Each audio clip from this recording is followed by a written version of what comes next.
Habang hinihimas ng magandang babae ang camel na ito, ay bigla na lamang may lumabas na pink na organ sa bibig nito, pati rin ang mga camel na ito. Ito naman ay may parang lobong lumabas sa bibig. Sabi ng iba, ito daw ay ang kanilang dila. May nagsabi rin na ito daw ay lungs o heart nila. Hindi po. Ang totoo, ito ay tinatawag na dula. Isang inflatable sack na unique sa mga lalaking camel. Inilalabas nila ito para maka-attract ng babaeng camel. Mas malaking dula, mas attractive daw ang isang lalaking camel. Pero alam mo ba kung ano ang nasa loob ng bibig ng mga camel? Ang gilid nito ay puno ng tila mga tinik na tinatawag na papilli. Para itong plastic. Dahil dito ay kaya nitong kumain ng mga matitinik na halaman tulad ng cactus. Imagine ang hahaba ng tinik nito pero walang hirap na nginuya ito ng camel. Kahit nga daw nasa 6 inches ang haba ng mga tinik ng cactus ay kaya pa rin itong kainin ng camel. Pinoprotektahan ng papilli ang bibig ng camel sa mga scratches. Nagkokontrol din ito sa pagkain para makapasok sa lalamunan ng naka-vertical at hindi matusok ang lalamunan nito. Pero ang pinaka-importanteng parte ng katawan ng camel ay ang kanilang umbok sa likod. Sa Middle East, itinuturing itong pinakamahal na parte ng camel at maraming tao ang paborito itong kainin dahil sa laman nito. So delicious and low fat.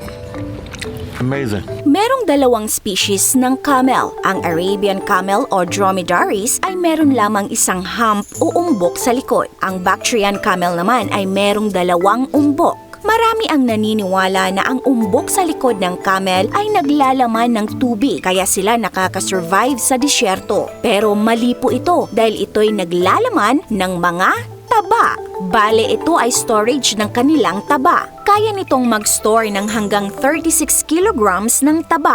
Ang camel ay isa sa mga hayop sa mundo na ang taba ay naiipon sa iisang parte lamang ng katawan at nakakatulong ito na mapanatiling malamig ang kanilang katawan lalo na sa mainit na disyerto dahil mas mabilis na lumalabas ang init sa ibang bahagi ng katawan nito. Ang naipong taba ay ginagamit ng mga camel bilang energy source kapag konti na o wala na silang makain o mainom sa paligid. Dahil dito ay nakakasurvive ang camel ng mahigit 1 linggo ng walang tubig at ilang buwan na walang pagkain. At kapag nagamit na ng camel ang taba, ang umbok ay magsishrink at babagsak ito ng patagilid tulad ng nasa pictures na ito. Tatayo lamang ito ulit kapag nakakain at nakapagpahinga na ang camel. Ayon sa National Geographic, nasa 113 liters ng tubig ang kayang inumin ng camel sa loob lamang ng 13 minutes. At ang tubig na ito ay naiimbak sa kanilang bloodstream, hindi po sa kanilang umbok sa likod. Pero alam mo ba, ayon sa The Guardian, ang camel meat ay itinuturing na mas healthy kumpara sa ibang red meats tulad ng beef.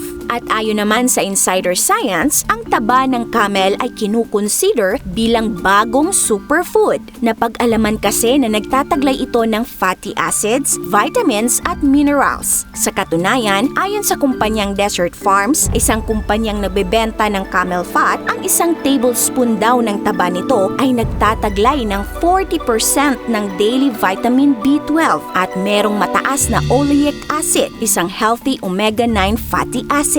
Kaya naman maraming tao ang paborito itong kainin. Sa Middle East nga ay tinuturing itong delicacy. Pati rin daw ang gatas ng camel ay napaka-healthy, pero yun nga lang napakamahal. Nagtataglay ito ng vitamin C na mas mataas ng 3 times kesa sa gatas ng baka. Sagana rin ito sa iron at B vitamins. Kaya naman ang lalaking ito ay direkta ng uminom ng gatas sa camel. At ito pa, ang kanilang dumi ay napakatuyo. Ginagamit ito ng iba bilang panggatong. Sa katunayan, isang cement company sa UAE ang gumagamit ng dumi ng camel bilang alternatibo sa coal para patakbuhin ang kanilang planta. Hindi lang daw ito nakatulong na mapababa ang carbon emission na nakakapagpalala ng climate change, nababawasan rin daw nito ang dumi ng camel na itinatapon sa mga landfill araw-araw. Kung nagustuhan niyo po ang content natin today, mag-comment ng yes. This is your Ate O from Our Republic. Hanggang sa muli and stay awesome!